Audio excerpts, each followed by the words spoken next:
This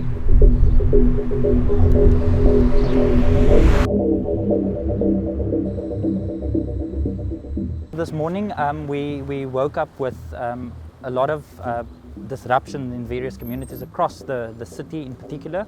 The area of Khayelitsha that has been deemed an hotspot area, where we saw Golden Arrow buses being torched, My City bus being torched, but we've also seen intimidation on various other forms of commuter transport.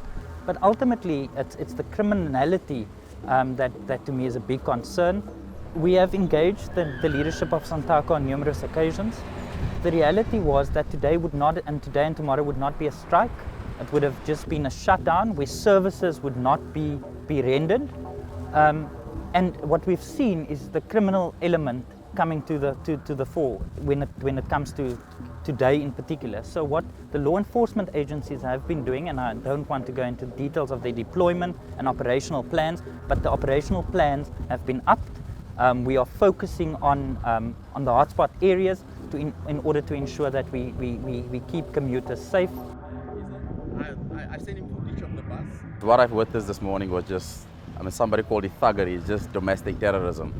To hijack a bus with people in, to burn a bus with people in, and to attack and stone and also shoot in a bus. And we've said, I'm not sure if you heard, lost a life in Vrygrond this morning.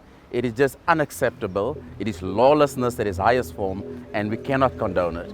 And people must be held accountable. The taxi industry must root out the criminal elements, and they must name and shame them. Because what happened this morning was just blatant and utter domestic terrorism, and as a government, we cannot tolerate them. So there is a massive concern for matriculants writing exams, not only for them getting to the exams itself, but the violence around them, the WhatsApps that are coming through, the TikTok, the messages from mothers going to work in town. That is the mental health. We already suffered for 2.5 years of COVID, and now additional violence on top of the mental health people are suffering of taxi violence will have an impact on the matric exam. So I'm seriously concerned as to how the matric exam is going to go from now on until the end of the month, given the additional health pressures our matriculants are under.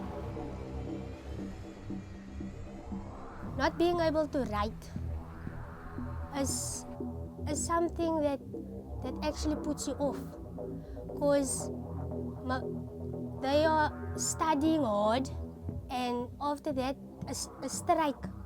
Why would the people actually want to strike? Because it's just keeping the youngsters behind in their work, and it's not a good thing. Most of the children actually want to complete their exams so that they can have an how can I say?